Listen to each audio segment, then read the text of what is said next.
Welcome, everyone. Welcome, everyone. Thank you all for coming. For those that are just arriving, I'll be your moderator for our panel today. My name is Jaron Jones. I'm the co-founder of Narrate. We're a nonprofit organization here in Gainesville, and we help individuals and organizations share their stories. And so what we'll be talking about today is using storytelling for social change. And we have some wonderful panelists here to represent their businesses, their organizations, and their efforts.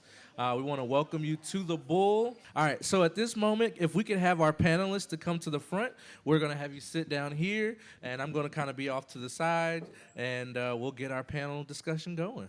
Thank you all for coming. Who's excited? Give me a round of applause. All right.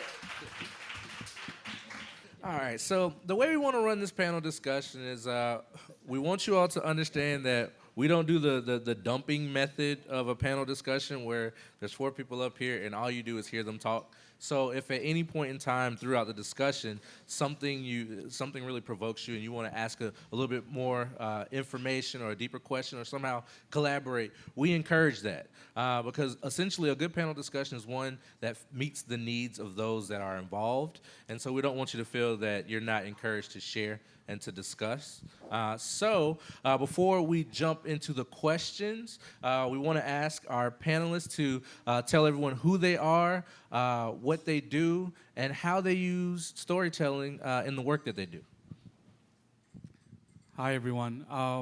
My name is Devineni. I am the creator of Priya Shakti, which is an interactive augmented reality, but also physical comic book with India's first female superhero, who is a rape survivor, and she fights patriarchy and basically challenges society. Hi, everyone. I'm Chris Gernon. I own a marketing and advertising agency in Los Angeles. I was asked to come here because we created a virtual reality film on mental illness, which is showing later today. And it tells the story of a Ghanaian man who was trapped in a mud hut for 2 years while he was suffering from depression and anxiety. So we're here sharing that today, but we use storytelling every day in our work. And we were talking earlier just about how the relationship between marketing and stories of change or social change related. And it's really just about creating feelings and emotion. And that's what we do every day is we use stories to evoke a visceral or a physical response to either a product or an idea or a need. Hey everyone, I'm Schneider. I'm currently the Executive Director of Active Voice Lab, and I've been working on this issue and connection between social change and storytelling really all my life, so I'm really happy to be here. One of the things that I'm doing now that might be relevant here is looking at how storytellers and funders and advocates and organizers and researchers and policy people work together, because I come at this from thinking that we're in a pretty serious situation right now. Collaboration is key. And when you bring creativity into the mix, it can often get tricky and fantastic. So that's what I'm here to talk about. Okay, hi everyone. So my name is Caty Borum, Chattoo. I do a number of different things. I guess probably why I was invited is I direct a research center and innovation lab at American University in Washington called the Center for Media and Social Impact. And I describe myself as a producer, a strategist, and a researcher. So our center and I personally both showcase, curate, study, and create media design for social change. And we have a particular bent and foundation in the role of independent storytelling and documentary nonfiction storytelling. And then I'll just say I'm speaking tomorrow about a film, not this at all. But a couple of I think my through line over the last couple of years, I'm pretty obsessed with the idea that we preach to the choir a lot, those of us who work in storytelling and social change, and I'm so impatient about it. So I've been incubating research projects that actually start to build evidence for how it works when we actually intentionally try not to do that. So for example, I've done work and I'm about to release a big project on the role of comedy in social change. It only works when the comedy doesn't suck. Things like the role of documentary films in public policy and the federal, state, and local level, and actually the big through line of that is that the storytelling works when it is even-handed. It is not overtly screaming ideological, which for those of us who are progressive storytellers is sometimes a little bit hard to do. So a number of different projects, and I've been doing this kind of work in a lot of capacities for 20 years. So I love it. All right, so I think I'm okay without the microphone. I guess I'll start with the questions, and if anybody sees or has something to bring in, raise your hand, no problem. There are several methods to create change. Why did you all decide in your field to use storytelling as that vehicle to drive social change? Everybody's being polite. I can probably take that. Sure. I don't think it's any. I think storytelling is part of our vernacular. It's how we've always told stories. I think it boils down to the very beginning and the genesis of how we teach right and wrong. It's in the Bible. It's written on cave walls. It's everywhere. This is how we tell and evoke change in the world, is that we tell stories. And we relate it to someone else and their plight or their hardship. And then we say, now let's think about a new way of doing it. That is inherent in our DNA. It's inherent in our structure. It's how we do it. And I don't think that stories are just the quick way to get that out there to the world. And that has evolved and that has changed and has grown through the years of how we develop and how we tell stories. It started with cave walls, now it's in VR. So it's like the mediums have changed, the vernacular has changed, but the ideas are all exactly the same.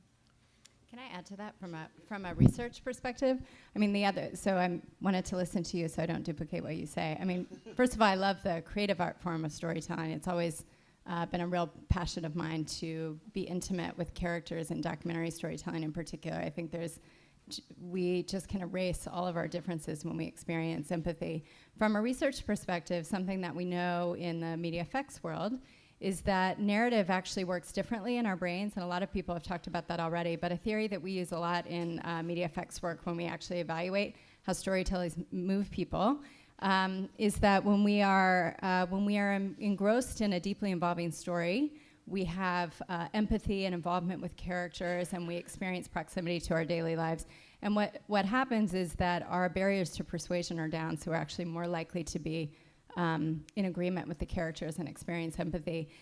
And there is a lot of research that supports that how we tell stories is actually really meaningful. So the story of one particular character or family actually is much more meaningful in terms of memorable qualities and whether or not we take action versus something that is a story but is very statistics and fact heavy. So even that is a kind of nuance, and I think that none of us up here would ever want to take information like that and make storytelling formulaic, because the idea is it's not paint by numbers storytelling. Even when you bake in strategy for social change and advocacy, you let the story live as the story should live, but you know that in the case of Carol Bogart's great anecdote today, nobody needed to explain to someone that the situation was unjust because the story was so great. So I think that's something that we who ride in this line of research, strategy, and storytelling production need to be very careful that even if the strategy is great, we don't let that squeeze the life out of the story, because then the story is ineffective. Well, I'm actually more interested in mythology, and not necessarily mythology in sort of the Joseph Campbell sense, but sort of the mythology that we as a society or any society creates of itself. In particular, I mean, the reason why I started this project was to really address that. I think, organizations, like fundamental organizations like ISIS, to now the Republican Party, to Donald Trump or whatever else, the reason why they gain strength and power is because they know how to create the mythology. They know how to tell the stories, and they know how to subvert it, how to subvert society. And this idea really sort of, and why I started get into this, all started for me after 9/11, when I was in New York City. And I remember talking to some coworkers, and they were, of course everyone was horrified, but one coworker, a few of them came up to me and started having a debate, and they said, this is the most horrific tragedy event in history. You know, so many of the most people in the world, whatever, these ridiculous ideas. And I remember looking at him and I said, you know, just like 50, 60 years ago, we just had World War II. You know, we had like 60, 70 million people. I'm not minimizing the 2,000 people that died in the World Trade Center or on the planes. But yeah, like 60 million people die in World War II, the Holocaust. Just 20 years earlier, you had the Vietnam War. You know, this is not the mythology. And because of this mythology that we kind of created around 9/11, it allowed the Bush administration to start the war. You know, it is the most dangerous thing if you allow people to control the mythology and you don't fight back, or you don't try to create an alternative, a subversive mythology. And I think that's very important. At least that's what I'm trying to do with my stuff. Yeah, I admire all of these kind of histories and justification. Honestly, what I wanted to do as a kid, you were asking earlier when some of us got started, I wanted to be a talk show host, which is kind of a weird thing for a 5-year-old to say. I love it. But I was always interested in enabling other people to tell their stories because mine is pretty basic. But what I learned as I became more involved in social justice is that by working on stories, you get to really experience a range of issues. So I've really been privileged to work with advocates and leaders and storytellers in criminal justice work and racial justice and social justice. And it enables those of us that do this for a living to experience and really see the connections between all those different issues and the personal consequences of those. Well, I like the responses, and it sounds like everything that you all have said has been tied to an action, a story, and then it elicits an action. So I have a question in terms of how do we make stories actionable? Like, how do we create people the ability for someone to hear that story and then go create some change or to create some action after that? Don't make them boring. That's one thing. You all know what I'm talking about, right? You've had client meetings where you're like, we want the 3 intervention points about malaria. You're like, blah. No one's going to remember that. And I also think that there's a kind of a caution right now to talk about, which is our language is way behind our practice. So we talk about stories, or we talk about narratives, or we talk about documentaries, but in fact, the way that we create and the way that we use stories is much, much more complex. So what I think is really important is to think very specifically about what you want the story to do. And in some cases, you're right. It does need to be accessible for everyone and present, you know, kind of sound reasoning and not vilify. There are reasons why you might want to vilify someone, and that's a different kind of story. So the more precision we have about our intent, what we're hoping to do, working in collaboration with people that do that or that you're trying to reach, I think is a really, really important practice for those of us who are, you know, trying to make the social change at the very center of these narratives. Yeah, 100%. That's actually true. Yeah, and also in the creative process, you may not know what that is right away. It's important to always know that you're looking for that, or that you're trying to discover what that is and where it goes. Don't ever feel, and this is something we've wrestled with internally with us, is that as we're building our project and we look at it every day, we ask ourselves those very questions, and we come up with always trying to seek the answer, and the answer will change, and the answer shifts, and then everything shifts thereafter. So as we move forward to finding it, it is a creative process, and the process should never be truncated or shortened in any way, because then you're not allowing the product to be as best as it can be. It will be short-sighted and not deliver on anything. You have to always investigate and always ask those questions. There was something else you said that I wanted to pick up on, and I just forgot. Different kinds of stories have different kinds of impact. Yes, but now I can't remember what I wanted to say. Can I add to that really quickly? This is my famous line. Can I just add to that? You know, something that Ellen said is so important. Ellen and I are colleagues and work on things together, so we sort of know each other's language. But what she said is so important when you're thinking about, so this is a group of people who use advocacy and communication and storytelling. This is completely our tribe. it is not helpful if you don't know the realistic framework of what's happening on the actual social issue as you develop the story, because you could actually you could hurt it. So a stupid example that I like to use, not even based on any great storytelling, but for some reason I was sort of fixated on the idea of fracking, because it has such interesting bedfellows on, for it, against it, environmentalists on both sides. If a story had come out, in 2006, there was public opinion data that showed that something like 80% of the American people had never even heard of the term fracking. So let's say you, well-meaning storyteller, are like, oh my God, I've just heard about fracking, this sounds terrible, we should call Congress. That would be a misunderstanding of where the issue was in the issue cycle out in the world. And so if you had developed a story, and to your question, the action or the actionable piece was something really surface level and actually not appropriate for the issue at that moment in the issue's life cycle, call Congress. Congress would be like, we don't even know what you're talking about yet. So in that case, to Ellen's point, the perhaps the goal of that first storytelling project about fracking would be to set the stage and set the media agenda and create awareness, and it might be the third project that finally leads to some kind of infrastructure change. And so that's something I think is really important, and sometimes it's a little dicey when, like Ellen and I kind of live in these different worlds. Some are completely artists, and some are a mix like this. But if you use the language of strategy too heavily in a group of only artists and filmmakers, that feels really uncomfortable to say. They hate us. Actually. Yeah, they hate us until we do nice things for them, and then everybody's fine. But the point, so it's up to artists and others to work with other people who can say things like, listen, you have to understand the infrastructure, what kind of change is actually possible for that social issue if you want your project to do something meaningful versus something that is ineffective or harmful. That's really important. So that's for this kind of audience. And to add to that also, I think that you can also say, I just want to bring awareness to something. Absolutely. It doesn't necessarily have to be, I need you to call Congress. Right. I just need to bring this to light. I need to show you a different side of something. I need to show you a story that needs to be told. And there doesn't necessarily have to be a result to it. On our film, our goal was to just start a conversation. Yeah. That's it.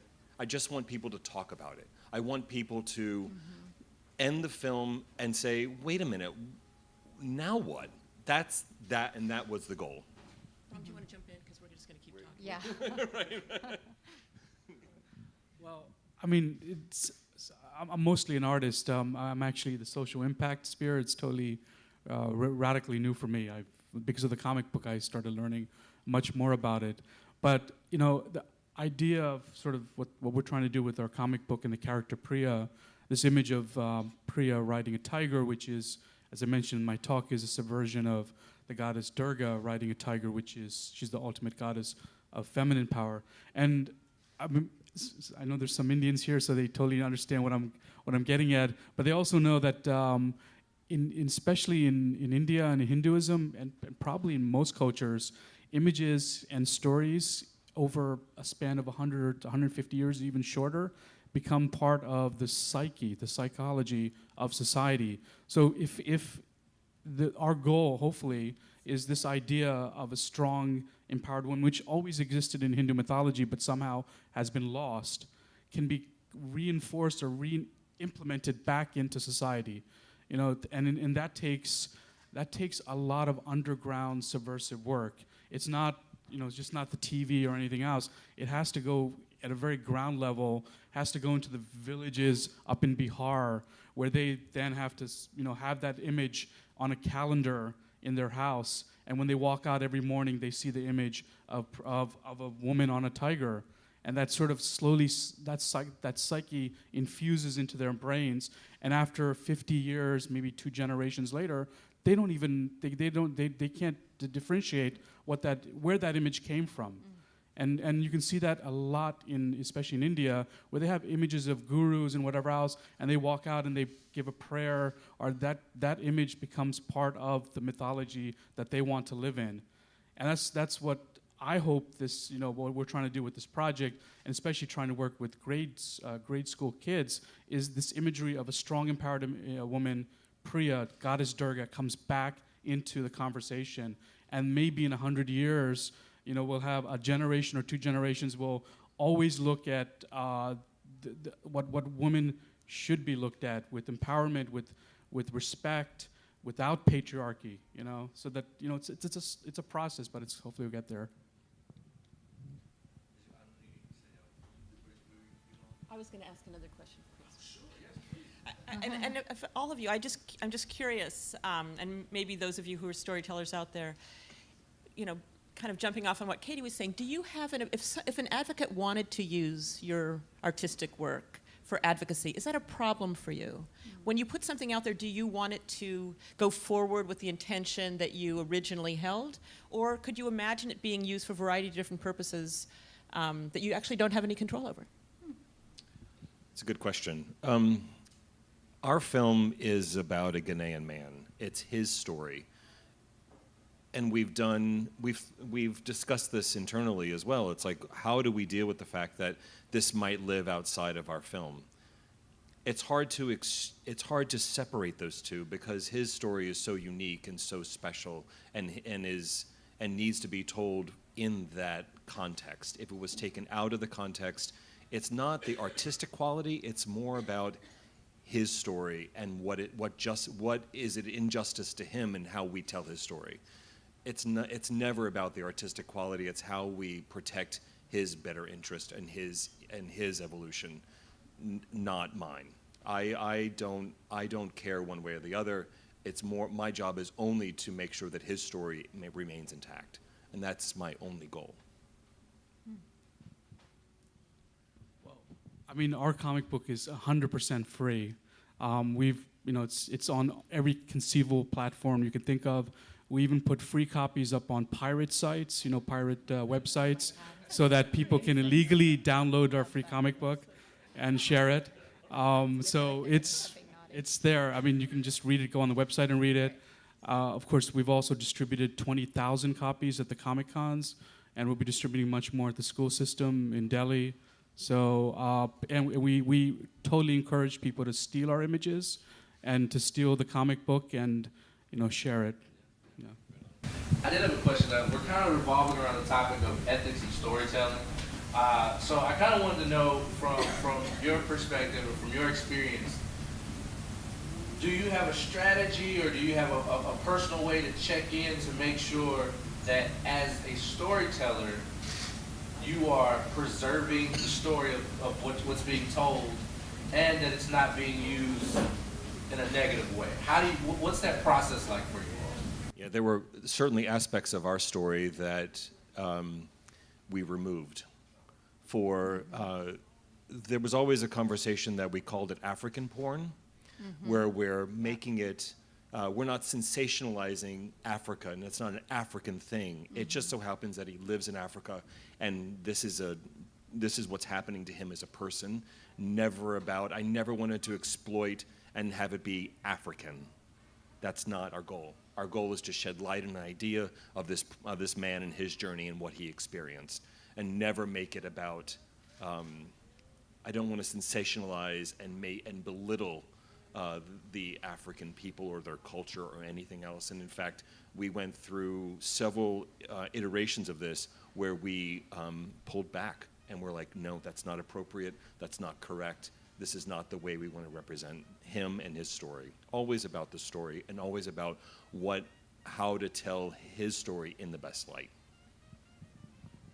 I appreciate that, and I also think this is a crazy time for content, right? So integrity and ethics really have to be reviewed in terms of how shareable and random the use is. So the guy who made that CNN documentary probably did not expect Trump to mention that catastrophe, that terrorist attack in Sweden. Yeah. That's not what his film was about. But if those of you who were paying attention to that the week before last, that was, astonishing, and it was something that was taken out of context. So I think one of the things that we all have to be aware of is that when you put something out there, it is out there. Now, it's out there with a lot of other stuff. I don't have the data right in front of me, but those of you who are sharing your stories widely are in tremendous competition for attention. There's a ton of content out there. A lot of it's good, a lot of it's crap. But I think those are dual considerations. One is you don't have control very much anymore, because if you really want to distribute. But the second is the likelihood that something you do is going to be taken seriously out of context with any kind of visibility is reduced, because you're going to have trouble getting people to see it to begin with. That's just kind of where we are. I hate to be a Debbie. Well, I mean, there are a couple of different things. I'll try to do this quickly. I mean, one is responsibility to characters. So those of us who also make documentaries, there is this kind of real trust when people share intimacy with you on camera. And just my own experience with this as a pretty green documentary filmmaker, about 12 years ago, I produced a movie about Walmart. It was not pro-Walmart. I don't know why I always find that a funny punchline. I mean, just in case anybody's confused, it was not pro-Walmart. But in the movie, we did these character portrayals of people living in small towns across the United States, because of course you all probably know the ripple effect of Walmart when it comes into town. It sort of has price fixing. Oh God, is anybody here from Walmart? Seriously? Okay. Because I like the foundation. But anyway, this is a ripple effect that devastates small town America, blah, blah, blah. I feel like that's now pretty clear in the culture. It's not new information.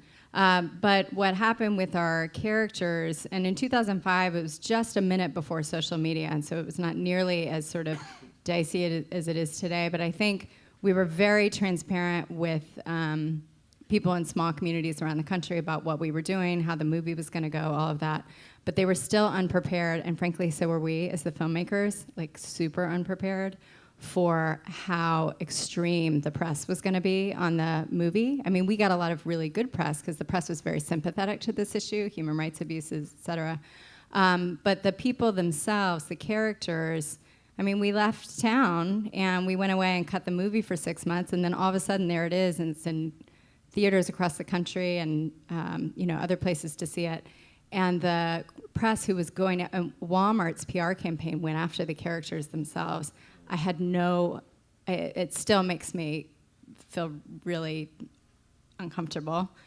But we were sort of gonzo filmmakers, and I think we didn't really know that. So that experience for me has never left my head about there's no real way you can guard against that if you're making any kind of a film that is trying to skewer an issue. So that was a particular kind of advocacy film. So that's one thing. Ethics and consideration with subjects, always really important on any kind of nonfiction storytelling. And the other issue, I think this might be a little bit controversial, but at the center, and a lot of us that work in the nonfiction sort of ecosystem that combines with social change, have been really fascinated by the idea that documentaries have always served in some capacity, some kind of investigative role, right? So not every filmmaker calls himself a journalist or investigative journalist, and there are endless panels at film festivals about, like, where's the line? How do you decide? But the issue that I think is increasingly important, and again, it's controversial, I think, depending on who you're talking to, is if there are some documentary films which, regardless of their level of artistry, I don't think artistry or not artistry is the distinction between investigative journalism, because there's incredibly artistic investigative journalism. But if we know, as nonfiction storytellers, that our films will be taken at face value and as truthful, it is our job to make sure that the story we're telling is accurate. And that occasionally means, and I'm going to go to Carol's point today, sometimes it's really important for us to go and find the other side and represent it. And that goes back to my preaching of the choir thing. It's a responsibility. I think it's not enough for us as documentary filmmakers to say, but I'm making art only. If people are going to see it as something that is also information provision, there is a kind of responsibility. Not everybody likes that assertion. That's just my own personal 2 cents. Because we've seen a couple of films where the facts are absolutely not right, or there's distortion in the portrayals. A couple of films over the last couple of years have suffered for that, and it hurts the whole issue, right? Because then you throw out the whole movie, the filmmakers are injured by it, the social issue is injured by it, and then we're back to a place of divided lines. So I think that's a kind of ethical or storytelling thing. You want to add to that? Yeah, totally. You're touching on a topic that we discuss all the time, because Anytime you make a choice in editing, anytime you put a music piece underneath it, Yes. anytime you choose someone's interview over something else, you have made and discussed a point of view. And that point of view is geared towards a result. And that result is about creating a feeling or evoking a response. And by its nature, then it doesn't become, it doesn't necessarily make it untrue, but it makes it cited. Even though you might show the other side of it, it will always be subjective. It will always be the filmmaker's or artist's point of view on that topic, always. And that's the history of documentaries. Anyone that says a documentary is true is not understanding what documentary filmmaking is all about, because it is not about being, it is about telling the truth, but it's also telling about it from a point of view, from someone's side and how they believe and understand it. So that alone. Yeah. And I would say that part of the broader response to that and what we need to encourage is the media literacy among audiences. So if you were trained to believe that everything that you read online was true, then you've got a problem. If, in fact, you are trained to understand that there's an author somewhere, probably a motive, maybe an intent or a funder or an agenda, then you go in with more critical thinking. Right. And I think that's what, from what I understand, many of you are doing. And I think it's certainly something for those of you who are parents or know about schools. This is a 21st century skill. And unless we begin to develop that, we are going to be bombarded with all kinds of information that people will not have the tools to sift through and figure out. I think you're right that the producers need to be accurate, and I think you're right that everything is highly subjective. But there's also a dependency and a need for those who are consuming and participating and telling their own work to understand we're in it together and everybody has some kind of an agenda. Yeah. Actually, let me ask a question. How many people in the audience are artists? Just raise your hands. Filmmakers, artists, everything. How many are more social impact producers? More, it's kind of equal. How many are both? There you go. Well, actually, it's a crazy idea, but this is sort of one thing I learned from doing this project, is to understand who your audience is. In fact, if you almost kind of work in the reverse, understand the audience and develop the project or the art geared towards them. I totally believe in, artists should have their own personal view. It's artists, it comes from a very personal point of view. But when you try and do social activist art, you have to really understand the artist. Understand the audience. And I can tell you, initially, I'm a documentary filmmaker. I made 3 docs. And after my first kind of instinct was to make a documentary about the 2012 gang rape and to really kind of focus on that. And I realized immediately 2 things. One, it was just way too hot of a topic back in December 2012. And then secondly, no teenager in their right mind would watch a documentary. Yes. It's, you make a documentary, you're going to guarantee that teenagers are going to run away. I'm not saying all teenagers, but in general, most teenagers will run away from it. So the next rendition of this project is I decided to look at old 70s Bollywood films, these huge mythological epic films like Ben-Hur kind of films that were made in the 70s with crazy imagery of the gods, Ganesh, you name it. Some of the Indians here probably remember those. And I basically took a dozen of those and recut them into the storyline of the comic book. That was the first rendition of this project. And that was inspired by what DJ Spooky did with Birth of a Nation when he reimagined what Birth of a Nation is, and because as you know, it's a very racist film, and he reimagined it to address race in America. And I liked what he did, and that's what I did with these Bollywood films back in the 70s, and made it a protagonist who's a rape survivor, and also the goddess Parvati.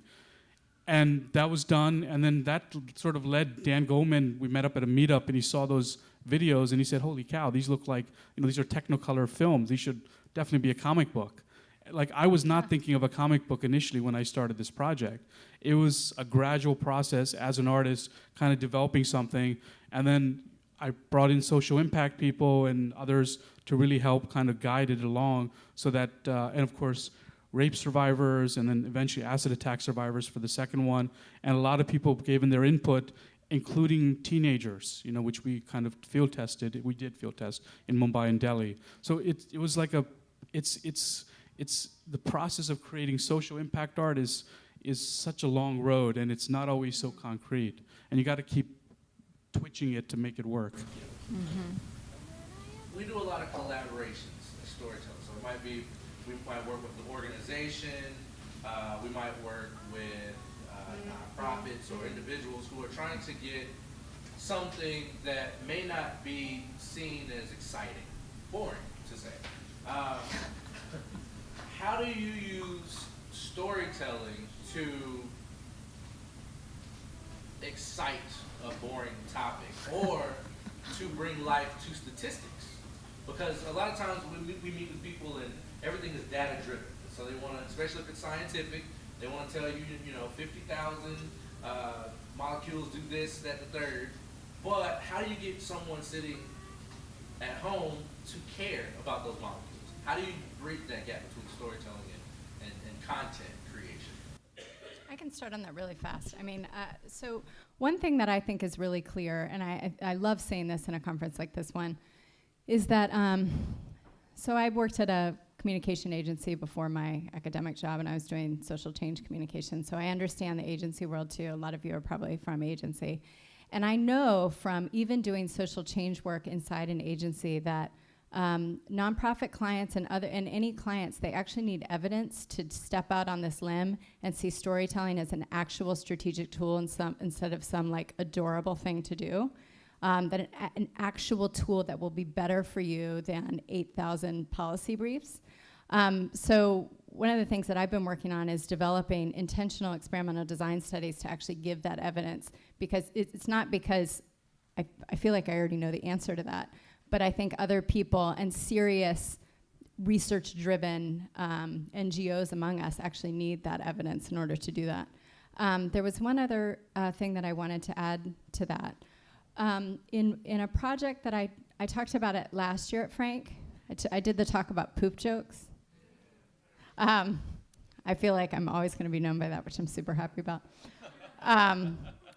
So we did an experimental design study to look at, well, you all heard about it, I'll just briefly summarize to get to your point about these kinds of evidence points that we need to be able not just to feel great about our own work, but to actually convince clients and others that this is actually really sound strategy. So we compared what happens when you watch a comedy documentary about global development, follow the jokes into the social issues, you guys remember, versus a sort of what we would call like a traditional nonfiction, sort of long-form journalistic storytelling, a lot of people giving facts and statistics and information. So we celebrate both of those art forms in this study. Actually, both of them did totally different things. The long-form, beautiful, explanatory journalism piece actually really taught people more. So they actually came away with more factual information, which is, we would expect that. In the comedy, though, people did not learn more, but their level of empathy was greater, and there was a route through emotion. And frankly, part of the route through which they traveled was through experiencing a happy emotion. Actually, and sometimes in our dire social issues, we take out the agency of being able to do anything about them because we're dealing in just the sky is falling kind of rhetoric and messaging. But the important thing about that is that we learned in this, one of the conclusions in the whole study is that learning more is not a precursor to doing more. It was feeling more. So again, we know all of that, but that's like an evidence-based thing that now we can turn around and give to others. So yes, we do want to teach people, but the story has to be the story. I'm going to go back to what I said in the beginning. You can attract them and pull them into emotion and characters and all of that. And then if you need them to learn something later, that's cool. Send them to a place to do that, but don't strangle the story with that information. That's exactly right. We do a lot of marketing and advertising. That's our bread and butter. It's what keeps our shop running. And one of our biggest clients is Disney Parks and Resorts. And they do not sell a ride. They do not sell hotel rooms. They do not sell any of the nuances that they have, right? You're not going for the pool. You're not going for the hotel. You're not going for the Magic Mountain or whatever that is, right? You're going to go for family togetherness. I'm selling relationships coming together, as families enjoying each other. It just so happens to be in a park. It just so happens to be at a hotel. It's not, I'm not selling product, I'm selling feelings. Only feelings, right? And that is the way that these huge companies market themselves, and it's the way that we sell ideas. It's the way we sell ourselves. We sell it through stories, we sell it through emotion, we sell it through feelings, and nothing else. Coca-Cola doesn't sell you Coke. It doesn't tell you that it's a sweet drink that you can feel excited about. It sells history. It sells emotion. All it sells is emotion, right? And that's why you buy it. A father wants to share the experience he had with his son to now his son, and that's the relationship that they have. And that's why Coca-Cola is, that's what they sell every day, is feelings and emotions. I think that's true, and I also think that this question of the call to action is really important. So I want to kind of get back to what I was saying earlier. Depends on what you want to do. Right? I mean, I'm not contradicting you. I just think that there's a whole range of activities. So if you want to sell something, that may be exactly what you want. You want to associate people with a positive experience, and the product becomes essential.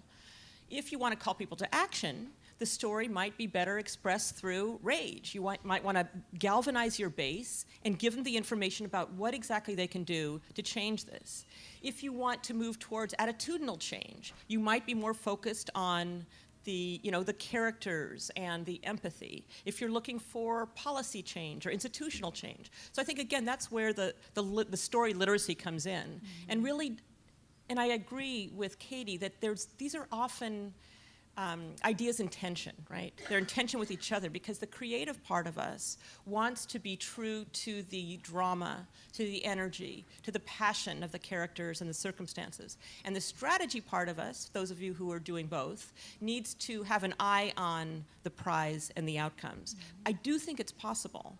And I do think that the more that we talk about that tension and really look at the data and the response and that very human need to tell the stories that you were talking about, that our age is old, the more important it is. The old boxes are not going to work, and we can't afford to waste time. That's so tweetable. Do you all just tweet that? Wait, I had some more to add to that, too. When you watch the Olympics, there's always these preview videos of the athletes. Yes.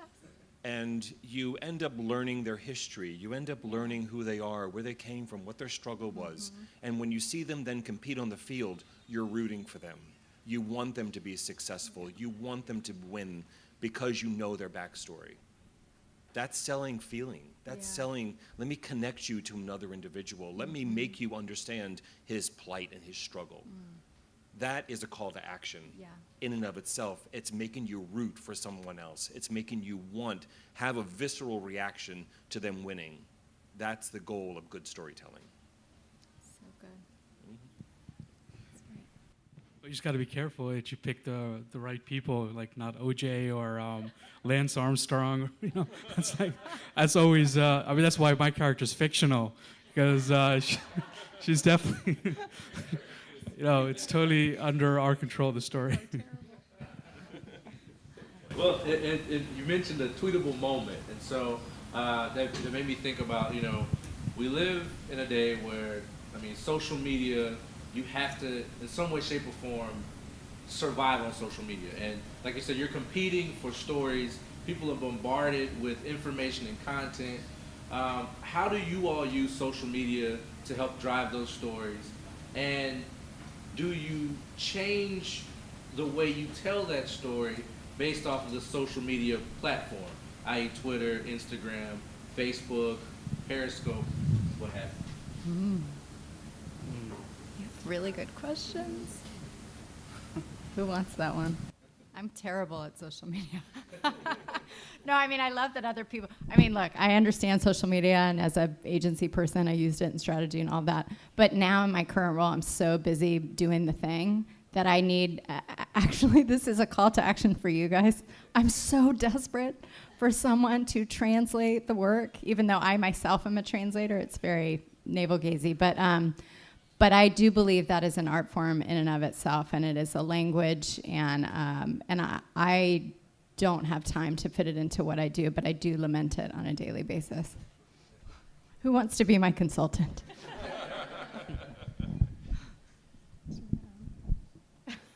Are we all in the same boat? I mean, there's a huge trap with social media and sort of press attention, whatever else. They don't always equate into impact or even if you're selling a book into sales. I mean, something has to be much more visceral, something more deeper that you have to connect with people. I mean, and I'm totally guilty at this too. I'm sure we just read our Facebook page, our feed, right? And that's how we're getting our news, or half of our news. And then the worst part is, there might be a great story in the New York Times on the Facebook page. We start reading it, and I think I have no scientific information on this, but I think people are just only reading the first 2 or 3 paragraphs of like maybe a 6-page story. It's sort of how our perception of social media has warped our perception of news and stories, and how quickly. I mean, there's a reason why Newsweek is defunct, because it's News Week. Nowadays it's like news seconds, So I remember growing up getting my parents got Newsweek every week, and it was great. You learned about what was happening around the world in that span of 1 week. Now it's like we want it within like 20 seconds. I'm not sure if it's telling the right stories. I mean, it's not giving us the deeper story. One of the things that we do with Self-Narrate is we work with a lot of college kids, so college students, not kids. And so we experience the harsh reality that social media is a part of what we have to do to be sustainable. And we were talking with some of the students, and we thought we were pretty tech savvy, Instagram, Twitter. We know Instagram's more for pictures, Twitters are more for quotes. But as technology evolves and changes every 20 minutes, something new pops up. So there were certain things that we were doing on Instagram. Well, now that you can post videos, we thought that was great.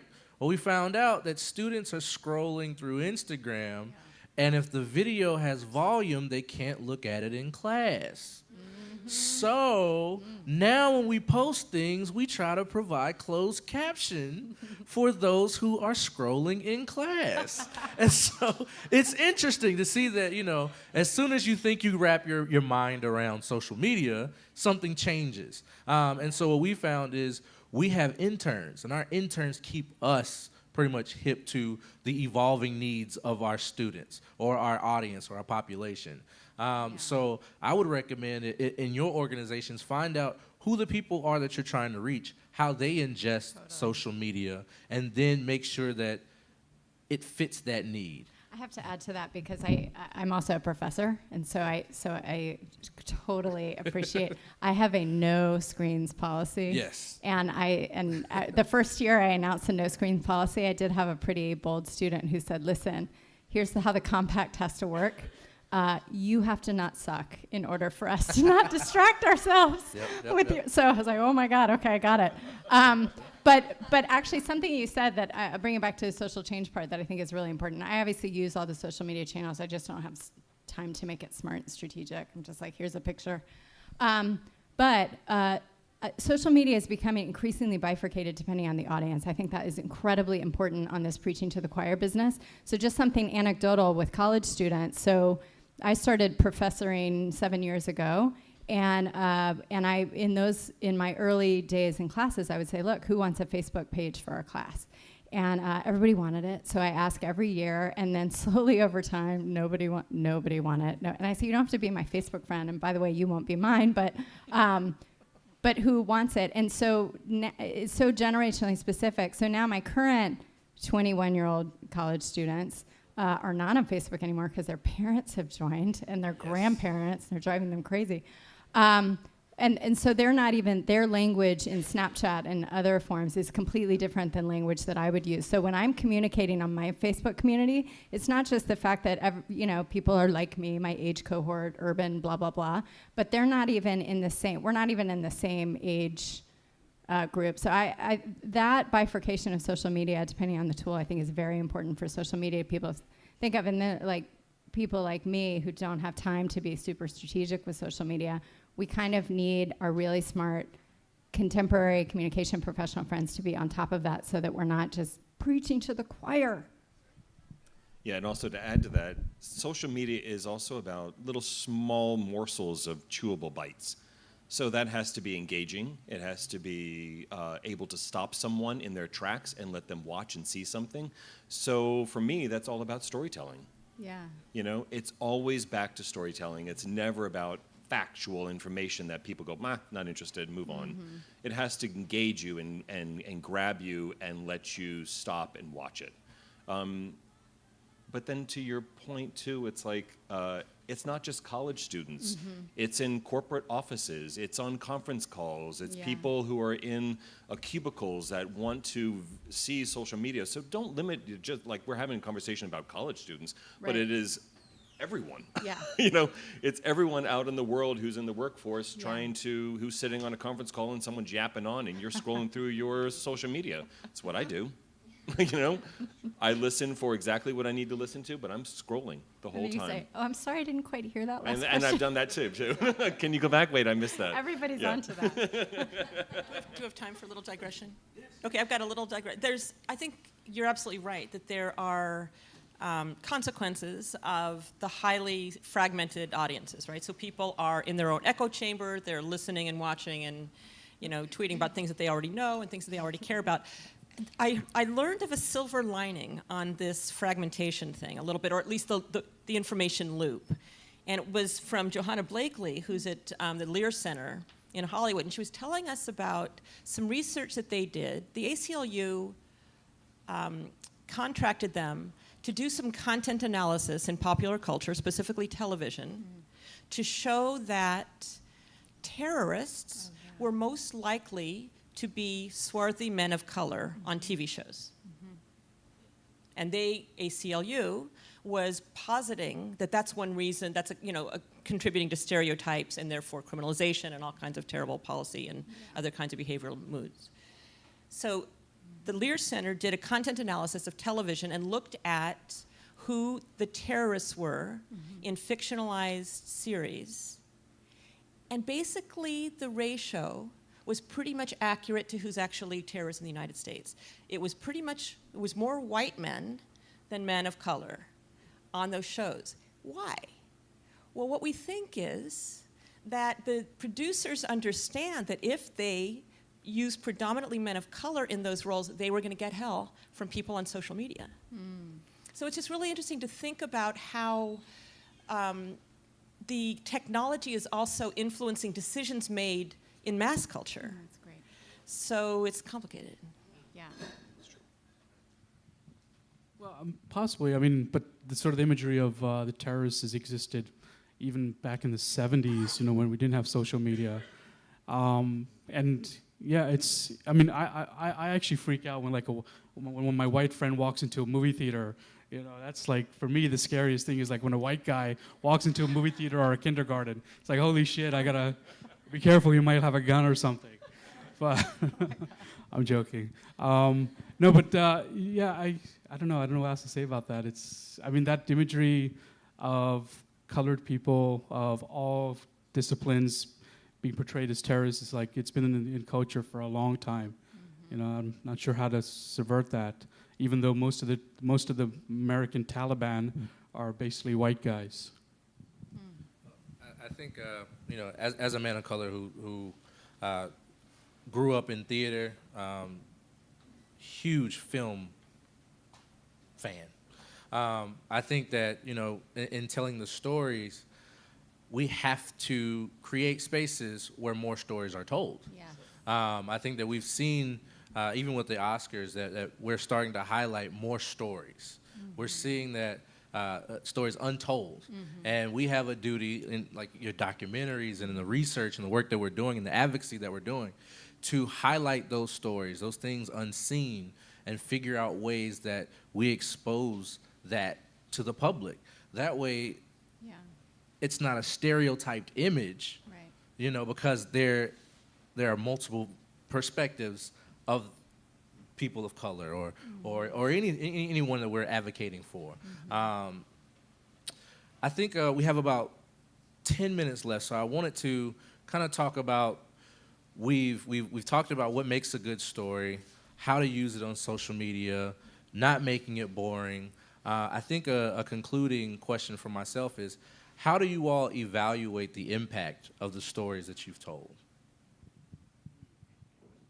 Well, I'm going to slowly figure this out soon when we start distributing it in schools. Obviously, on a kind of social media level, cultural level, numerical data level, the project's been a big success.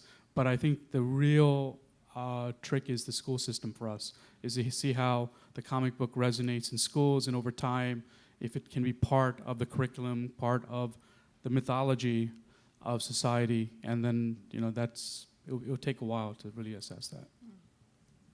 Great evaluation project. I'm going to try to be brief about this because this is something I really care about. And it kind of gets back to my mantra, which is it depends on what you're trying to do. Ask the questions based on what your desired impact is. So, and I'll talk about this a little bit at Frank this afternoon. If what you're trying to do is build empathy and encourage people to work together across lines, and some stories are great for that, then you might look, specifically at, did people who were engaged on the local level with this film, did they join each other's organizations? Did they post on each other's Facebook pages? Did they bring a clip of the film into their church for Sunday's sermon? Things that indicate a kind of cross-pollination of ideas that work beyond the choir. Mm-hmm.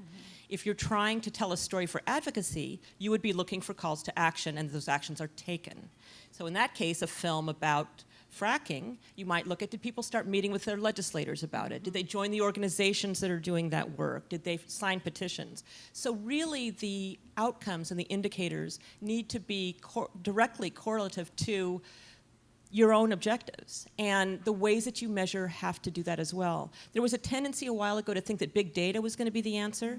I promise you that that beautiful community film you're making, wherein people came together to take action on an environmental issue, is not going to show up on big data. And you'd be asking the wrong question. Yes. If the question is, are people collaborating and making change, look for indicators that tell you about that. One thing to add to this, are there media effects researchers in the room? People who look at narrative persuasion, the role of storytelling from a scholarship perspective?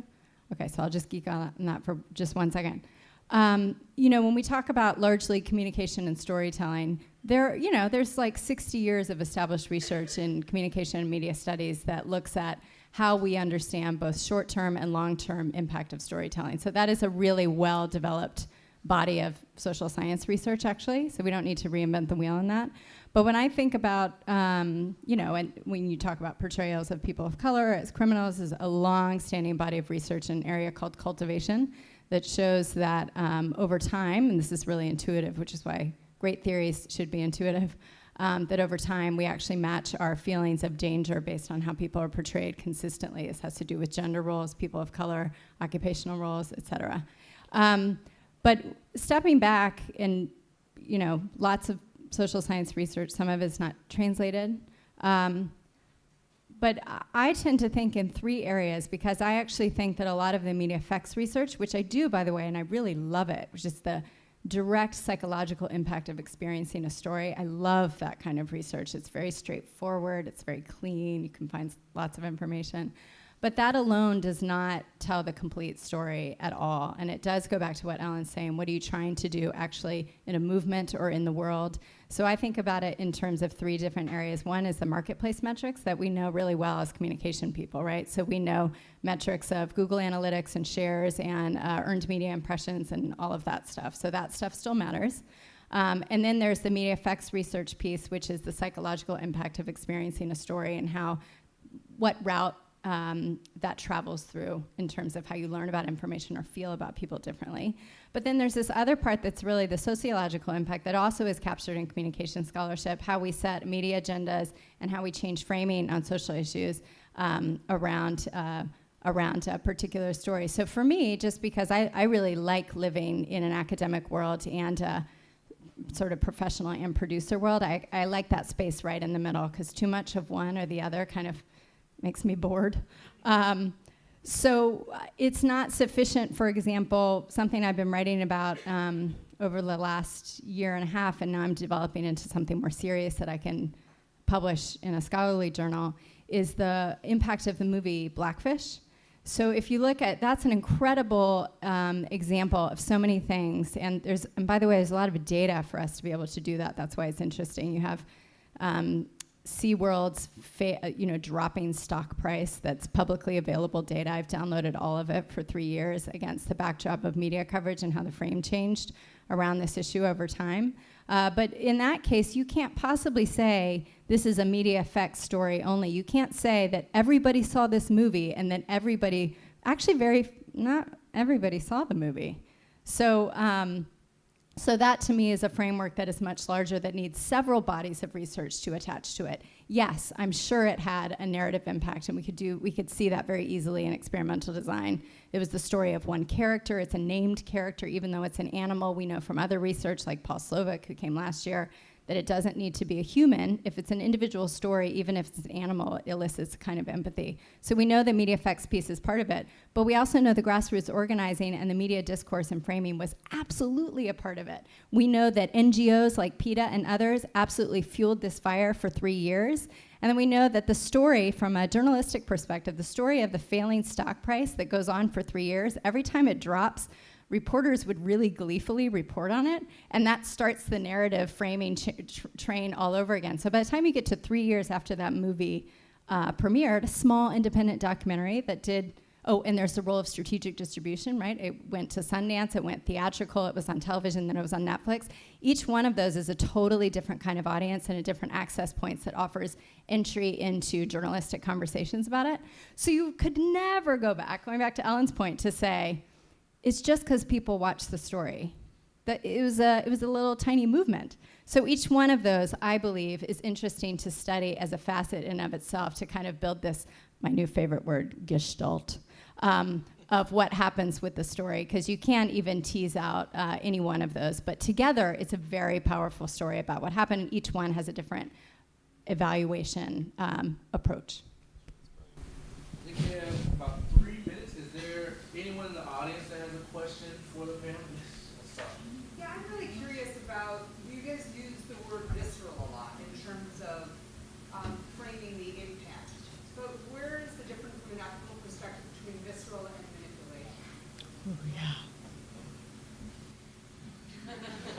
manipulation? No one wants that one. Well, visceral. The reason I use it is the idea. The idea of sort of what the project is and the imagery, and why we give it out for free, is we actually don't want people. We don't want to control the imagery. We want the idea and the imagery to sort of enter culture or society. So in a sense, I'm willing to allow the story or the mythology or the character we're creating to be taken up by others. And sometimes it might not be entirely exactly what we want, but I have no problem with that. So the manipulation part, I think manipulation part can actually come if the artist controls it too much, you know. I think you have to kind of allow. There's a lot of elements to the imagery and where the comic book and things went that I had no idea would happen. Like, it was just totally out of my hands once it was out there, and I was totally fine with that. And one of the big fears, to go into this idea of manipulation, one of the biggest fears I had when I released the first comic book is I went to India, I met with lawyers, because the biggest fear was the Hindu right. I thought the Hindu right, because it was a mythological comic book, Indian imagery, that one of two things could happen. One, I could end up in jail, even though I'm an American citizen, it doesn't really matter. I could end up in jail because I might have been disrespectful to Hindu imagery, and that's very common with the Hindu right. Or the second thing, which I also equally feared, is the Hindu right might subvert my images and use it as propaganda for themselves, manipulate it for their own cause. And that, of course, I couldn't control. In fact, there are some murals in which I know the Hindu right has erased some of the slogans and the partners we had and put their own stuff up. And luckily, I tried to get friends to go over there and whitewash those images and put some of the original stuff back up. But this is, just beyond my control in some cases. It's a good question. It's something that I don't know if I've got the right answer for, but in our film, everything we did was very purposeful, and it was not haphazard. So by manipulation, if you mean that I'm choosing things for a specific result, then yes, I have been manipulative. We have done that. But is it on a bad intent? No, I don't think so. But you brought up Blackfish. Blackfish is manipulative for a specific goal. You're to feel one thing at the end of that film. And they have done every trick in the book to make you feel that, right? Is that manipulative? Are those whales freer now than they were before? Is the goal better or worse? Well, I don't know. It's up to, I guess, your own subjective view, right? So I don't know if manipulation, I think manipulation is such a horrible word, but I don't feel that, I do feel like we've been purposeful in our choices regardless of what you've done to achieve a specific result. Oh, you're going to skip it? If we had time, I would ask you more what was behind the question. Yeah. Well, I mean, I'll give a really surface level response because I do appreciate that question too. And actually, when I teach about social change and storytelling at the university, and there's usually one student who's like, "Is this propaganda?" I haven't figured out quite how to respond to it, to be honest with you. But I do feel like what I say to them, and this is what I really feel, is that as the storyteller or the agent of the story coming out in the world, I think it's important to be very public and very transparent about what you're doing and why you're doing it. And it doesn't fully answer the question, because I agree that any artistic rendering of something is a point of view. And it is, you could argue manipulation, or you could just say they just have a really good cause to put, one person's, anyway. But in my case, when I've made advocacy documentaries and TV projects over the years, I just have made it a point to be quite overt. And also, I conveniently, I think, work on issues that to me should have no partisan lean, right? Like poverty. Who's for poverty? I mean, yes, we could actually have a conversation about that. But I think being transparent in explaining what it is that you're trying to do and who you are as the storyteller and whether or not you actually have some kind of a backstory in it, I think is important. And I think it ultimately goes back to what Ellen was saying, which is that it does come back to media literacy on the part of the audience. So it's not a complete answer, but I think it's an important one.